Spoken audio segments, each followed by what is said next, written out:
Welcome to the Root of Power podcast, where I teach you how to chase your joy, find alignment, and create a life and a business that you love, using actionable methods, interviews, and inspiring stories from people who know that true freedom is found within.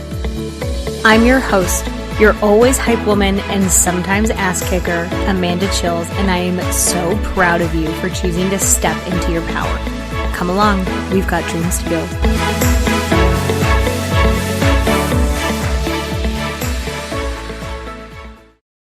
Okay, my love, I have put everything that I offer for free on one page so that we are not doing more work than we have to, because why would we do that? Hashtag work smarter, not harder.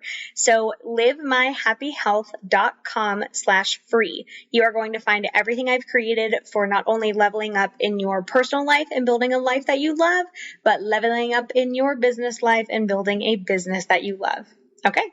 livemyhappyhealth.com/free. Love you. Hi, welcome to this week's episode. If it is your first time, welcome. If it is your second time, 100th time, hi, welcome back. So glad that you were here. So grateful for you.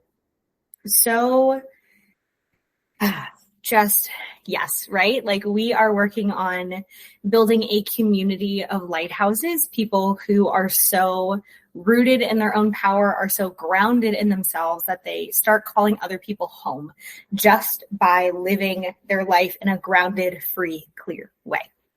So I am so happy that you are here, because welcome to the community of people who are embodying light, aka lighthouses. So this episode is something that I work with clients all the time. And many of my clients have this kind of a mindset where they really struggle to ask for help. And a lot of them at first, really all of them at first, don't understand why. So I thought that this episode would be very helpful, and my intention for this episode is to help you get some insight into perhaps why that's happening. I'm going to offer some of the main common reasons that I see. And please understand that not everything that I say is gospel. If it lands for you, then there's a reason for that. And if it doesn't land for you, then there's a reason for that. So this is not to give you a complex and say, oh, you're doing all of these things and here's why. If you're oh, damn, that resonates, yes, then that would be a reason. And if you're yeah, that one doesn't really resonate, then okay, great, that would not be a reason. And then at the end, I'm going to offer some suggestions on why asking for help is actually a good thing. And why we actually want to ask people for help. We want to build a community of people that support us. But first, let's start with a story. So I grew up, my dad is from Cuba and my mom is from Illinois, middle of the farmland white, and my dad is Cuban. And growing up, it was very normal for me to have a large community of people who wanted me around, who anything that I needed, they were willing to help. At the drop of a hat, yes, I'll be there. Yes, I'll do that for you. What do you need? Just this reciprocal community was normal for me growing up. So when you grow up in a certain environment, when you grow up in your environment, you assume that is normal for everyone. So I thought, oh, everyone has a support system. Everyone has people who will help them. Everyone has people who loves them. Everyone asks for help. Everyone gets help when they ask for it. So that was normal to me. So when I moved to North Carolina, as I got older and I started interacting more with people as an adult, I realized that is not the normal. So, it was, for example, whenever I go back to Florida, I have a cousin, shout out Ollie, that I stay with, where I'm just hey, I'm going to be in Florida. And she's great, I'll have a bedroom ready for you. It is expected. Not in that, you have to let me stay at your house, but it's expected that she says, oh yeah, I have a bedroom for you, no problem. Because that's the kind of reciprocal community relationship that our family has.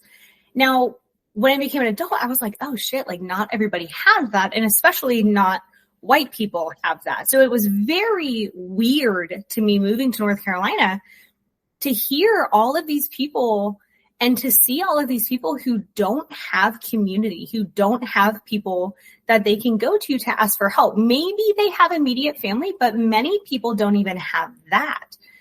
And I was like, what the fuck? You guys are doing it wrong. Like, what are you doing? What is happening here? And it took me a long time to realize, and it took me a lot of working with clients to realize that, like, the way that I grew up, like our culture, my family culture was normal for me. Of course, it's normal for many Cubans, many immigrant families, many people of color families. Like they just kind of inherently tend to have more community versus coming to the South where like it's very rugged individualism. It's very do it yourself. Don't ask for help. You're weak if you ask for help kind of thing. And I'm just like, what the fuck is going on? This is so weird. So then when I started working with clients who were, you know, really having this, like, I don't ask for help. I don't ask for help. This is not a thing that I do. And I started digging into it. I was like, oh, okay, like there's some common themes coming up here. And so I am going to go over a lot of the common themes that I see in, you know, why people are having these things. And please understand that, like, the intention of this episode is not to say that you're wrong for never asking for help. Not to say that always asking for help is the right thing to do. I'm only offering a perspective that relationships are reciprocal and we cannot go through this life alone. We don't even come into this life alone. Okay. Like somebody birthed you. You came out of a whole person who I very likely had some help. So like we're literally helped into this world and then ideally we're helped throughout our time on this world. So this is to offer the perspective that life is much easier and much more fun when you have reciprocal relationships where you have people who support you and you support people. It doesn't always have to be the same people, but hopefully there is some intertwining of lives here. So this is just offering that perspective for you. You could go it alone, but you can't. You can't even do that because like you have people that you interact with who help you out. Sometimes the bill is late and somebody waives a late fee for you. Like that's someone helping you out. Or, you know, you're at a restaurant and they forgot the ketchup. So you ask them for ketchup and you're asking for help. Like you can go through life suffering. And you can go through life saying, I do it all myself and I don't need help and I don't need anybody. But like, you're not going to get what you want that way. You're guaranteeing that you don't get what you want that way. And we'll dig into why that develops as we go through this list here, because it's not the vibe. Okay. Like I work with people who struggle to ask for help and they're not getting what they want. And then they get resentful because they don't get what they want. But like, it's your mouth, friend. You have a mouth, use it. So we will get into that. So one of the reasons that I see that people really struggle to ask for help, and perhaps why you struggle to ask for help, is that you were taught to take care of others. That was your job. That was your role. There was no room for you to get support. So if you're the older sibling, if your parents were incapacitated because of mental health or substance use, or perhaps your parents are immigrants and they don't speak English very well. Like if that, Kitty, don't do it. If that was your normal, like your role became the person whose job it was to take care of others, then of course you would take on that caretaker role, but the caretaker role is the person who gives help, not the person who asks for help. And so mind works like this. Because mind loves efficiency and mind loves not using a ton of energy, because it takes a lot of energy to run our whole system, right? So mind will find efficiency wherever it can, meaning it will make patterns, it will make default settings wherever it can, and any pattern that we repeat long enough becomes a default setting. For example, if you woke up tomorrow morning and you changed the way that you walk, it would feel very strange because the way that you walk is a default setting. Some of the things that you say are a default setting. The patterns that you think are, yes, Kitty, are a default setting. Answering my cat when he meows is a default setting. So the thing that we do repeatedly, mind says, oh, okay, well, this is a pattern. I'm just going to make it a default. Therefore, it takes less energy, so I can put energy towards other things. So taking care of other people is a pattern, which then becomes a default setting. Mind says, oh, we do this all the time. This is our role. Mind also likes to take on archetypes, right? So if you are a caretaker, you'll hear people say this, well, I'm a caretaker. I've taken care of people my whole life. This is just what I do. This is how I love them, which is wonderful. We love that people love taking care of others. We just don't want them to forget that, hello, you're also on the list of people that you take care of. And we want people to take care of you because reciprocity.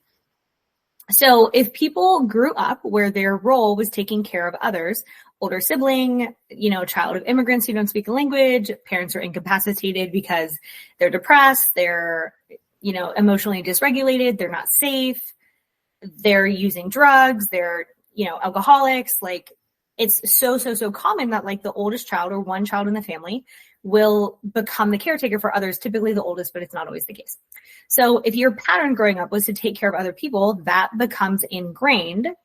And then you learn via not getting help from anyone and having to take care of others that your role is to take care and not be taken care of. But that creates a whole lot of neurotic bullshit as an adult. Okay. Like you, perhaps if you're listening to this episode, you identify with like, oh, I struggle to ask for help. Okay. Then I love that you're listening to this episode, like super proud of you for that. And I want you to think of someone, who is like, I'm never asking for help and I don't ask for help, blah, blah, blah, blah, blah. And how difficult is that person to love? Okay. It's hard because you can't ever do a fucking thing for them. And they're stubborn and they suffer way more often than they need to. Like your suffering is not noble. You being hyper independent is a trauma response. A grounded, healthy, healed person gives and receives help. So hyper independence is a trauma response, friends. Love you so much. This is why I'm telling you this. So you were taught that your job was to take care of others. And in having that be your only role, you were never taught how to receive help. This is not your fault, but it is your responsibility to fix. Okay. Now, if you had to learn to be hyper independent and never rely on anyone, this is kind of related, right? Like if your environment was not safe or predictable, then of course you didn't ask for help. Or if every time you asked for help, you got shut down, you got made fun of, you got ignored, you got beat, you got screamed at, you got turned away from, then yeah, you're going to stop asking for help. Of course you are, because what you learned is that it never results in getting help. So very naturally, you decided then that like, okay, well, if I'm never going to get help, then I'm going to stop asking. Like that is a perfectly logical response to never receiving help. That is something that I have found happens to people in childhood. And then remember, mind creates default settings for things that we experience over and over again, patterns that we have over and over again. And so mind learned when I ask for help, I get nothing, or even worse, I get put in danger. Something bad happens. I risk losing food bringer. Food bringer is mad at me. And when you're a child, food bringer being mad at you is life-threatening because food bringer is the person who keeps you alive, aka the person taking care of you. And so when that happens over and over again, mind learns, okay, asking for help equals danger, equals pain, equals hurt, will avoid at all costs. So mind was trying to help you at that time by avoiding pain, by avoiding danger. The problem is that the pattern that you learned as a child becomes the pattern that you live as an adult. And as an adult, if you never ask for what you want, what I have found and what my clients experience is that they live in resentment land. They lived in misery. They never get what they fucking want. Okay. Do you know who gets what they want? People who speak up. People who speak up are the people who get what they want more often. And I mean, it'll even go so far as to be like I, for example, my dad will not send food back if it's wrong, will not send food back. Like he will just eat it and he'll hate it the entire time. Okay. Now you may resonate with that. And I am here to tell you that is a bananas thing to do. Like that makes no sense. You're literally paying for food that you want, and if it comes out wrong, undercooked, whatever, you're going to sit there and eat it even though you don't like it. Like, make that make sense, baby. Math ain't math in there, okay? Unless you learned to be happy with what you have, that you're not allowed to complain, that when you ask for things, you never get what you want, right? Again, the patterns we learn in childhood become the patterns we live as an adult. And sometimes those patterns are not useful to us in adulthood. Now, those patterns don't come out of nowhere, right? Like, again, if every time you ask for help or you learned as a young child or as a child at all that when you ask for help, you get shut down, you get pain, hurt, suffering, danger, whatever, then like, yeah, of course, the thing you're going to do is to be quiet and learn to figure it out yourself. So if you had to learn to be hyper independent, and again, hyper independence is a trauma response, never trusting other people to do anything for you, to come through for you, never asking for help is a trauma response. Okay. That means somewhere along the way, you learned that people are not trustworthy and you are not allowed to ask for help and you can't have it. That is not a helpful thing to do, friends. Now, having a response like that becomes unhelpful because you get less of what you want. You just make your life a lot harder. So like when you feel like you have to do everything yourself, your life becomes way, way harder because we're not meant to do it alone. We're not meant to do all of these things. Like we're meant to live in community. Now, perhaps you were also taught that help never came without expectations. And again, very logically, mind would go, okay, these expectations are painful. The knowing that an expectation is coming is painful, is stressful, is anxiety inducing. So I'm going to avoid these expectations that I didn't agree to, but are being forced upon me by just not asking for help. That is a totally logical decision. Okay. That decision makes perfect sense at that time, but that doesn't mean it makes sense as an adult. And it doesn't mean that everyone you ask for help will have expectations that they don't tell you, right? A gift comes without strings. If there are strings, it's not a gift. It's a contract that you didn't consent to. So that's a problem. Not everyone will do that to you, but if that was the majority of your experiences growing up, then mind, in an effort to save energy, will generalize, oh, every time I ask for something, it comes with strings and I don't want the strings that it comes with, so I will avoid asking for help. That makes perfect sense. Then it is not helpful now. So we do want to learn discernment. Or perhaps you were taught that kindness is never a gift, right? This is what manipulative people do. They're kind. I put that in quotes because it's not real. They're nice to you because they want something. And if you know someone like this, they immediately just came to mind. Okay. They're only nice when they want something. They're only doing you a favor because they want something else. Again, it comes with strings, and the strings are painful, so you just avoid the whole thing. That makes perfect sense with that person at that time. Does not make perfect sense with people who won't do that, because there are many people who would be happy to help you because they are happy to help you, not because they want something in return, not because they'll hold it over your head later, just because they love you and they want you to have an easier life or a better life or whatever. Okay. People like that exist. So we want to learn discernment. Perhaps you were taught that owing a debt is bad, right? So these three are kind of related. Someone being nice because they want something from you, someone only helping you because they want something, someone knowing that when you ask for help, it comes with strings, but the strings are never like checked with you. You just owe them something and they'll call due later. Would make sense that you don't want to owe people a debt. Okay. These three are related. So if you hate the idea of owing someone, again, guys, these are all trauma responses. Like, they make perfect sense in the moment as to why you would have stopped asking for help. It is not a helpful thing to do as an adult because not everyone will do that. And it makes life way, way, way harder. And I want you to have an easy life. Okay. Like, that's part of the point of this podcast. Like, I want your life to be easier. I want you to suffer less. Like, that is my intention. I intend for you to suffer less. So if you don't want to owe anyone a debt, okay, that mindset directly comes from, at some point, people helped you and there were strings attached.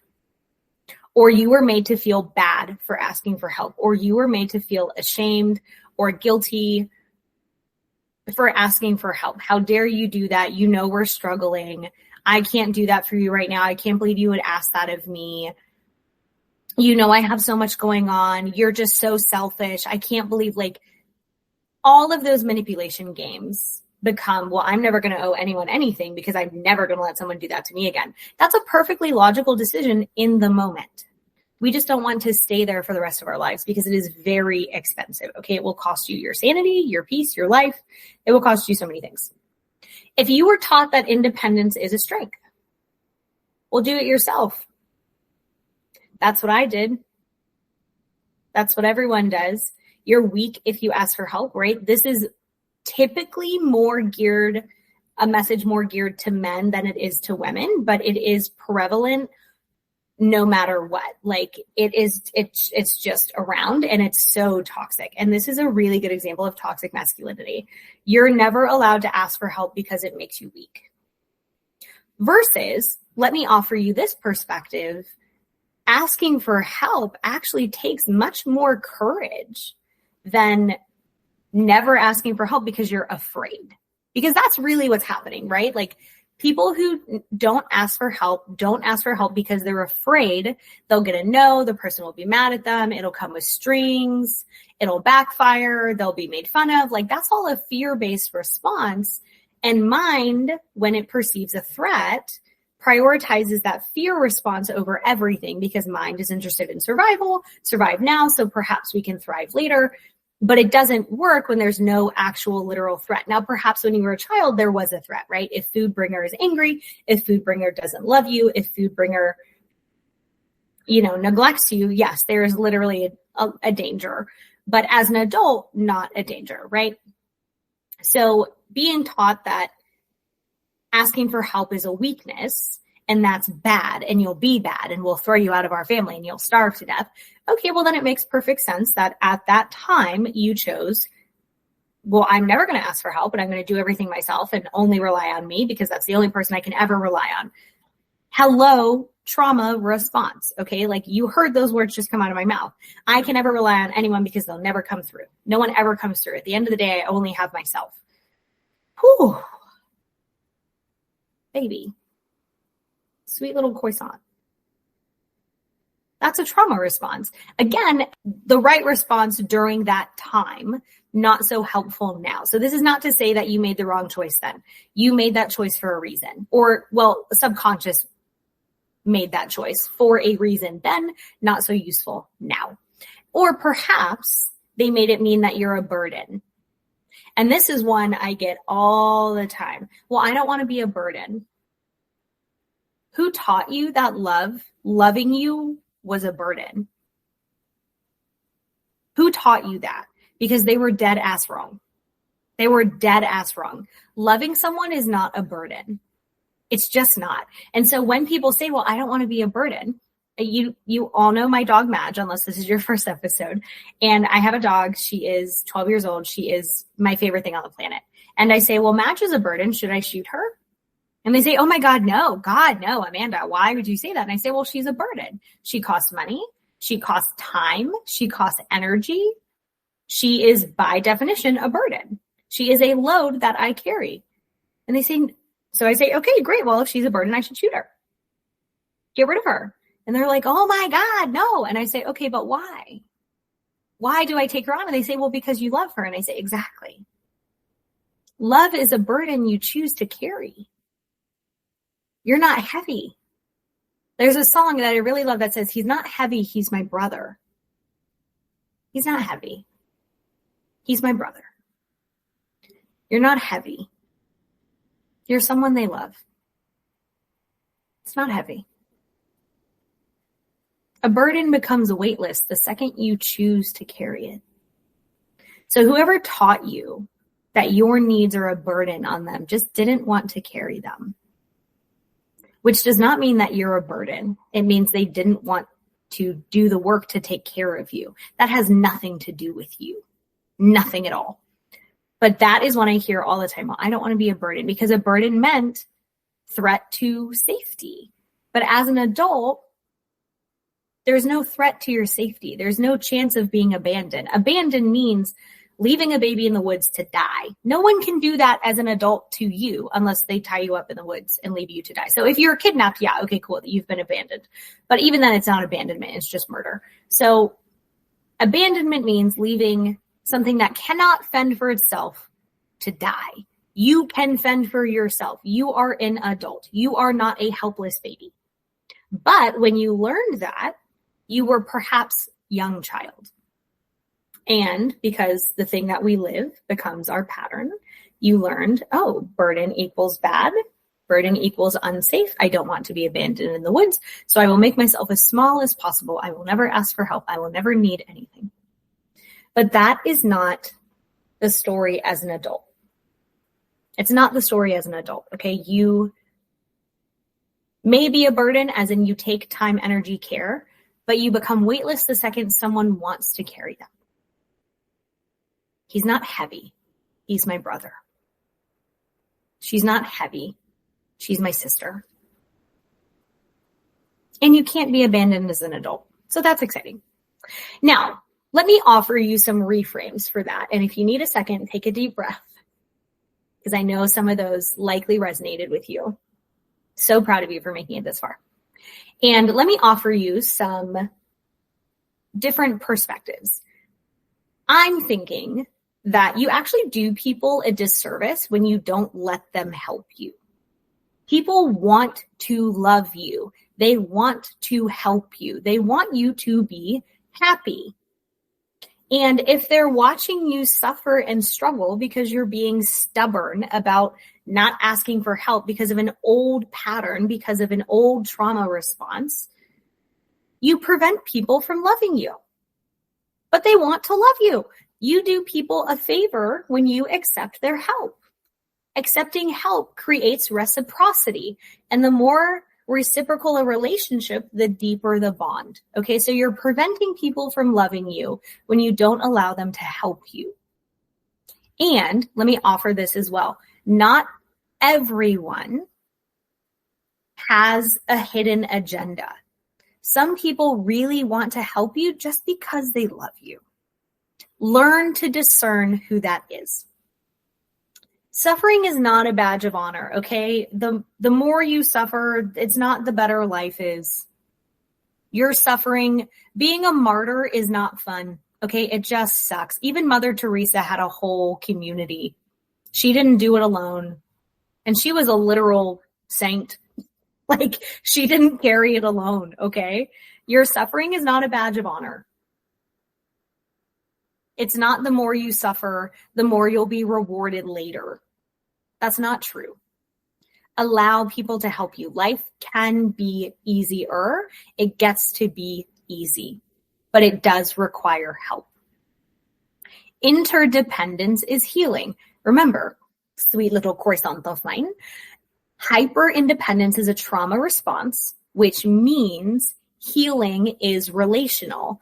Interdependence, being intertwined with people, allowing them to help you, you helping them, having a reciprocal relationship, give and take, is literally healing. It's healing those same wounds that somebody else gave you. And as a child, you had the perfect response because it kept you alive. It's just not necessary now. It's no longer needed. Another perspective I'll offer you. You're not forcing anyone to help you. This is one that I hear all the time. Well, I don't want to force them to help me. You're not.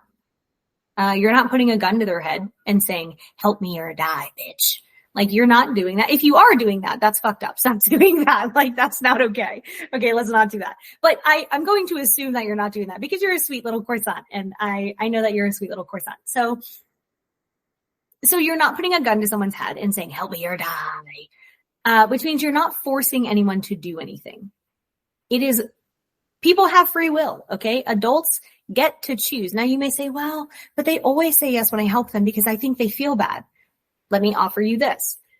You can preface the conversation by saying, hey, you're free to say no.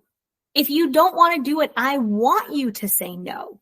Please don't do things you don't want to do, even if they're for me. And then you can more trust what they're saying, okay? Which is a beautiful thing. We love that for you. Accepting help is how you build community. If you want closer relationships, allow people to love you by helping you. If you want to like literally be close with people, it's reciprocity. My sweet darling baby angel. Like, accepting help is how you build community. I help you when you need it. You help me when I need it. If you have the room and the spoons and the time and all the things. It helps you learn that love is safe.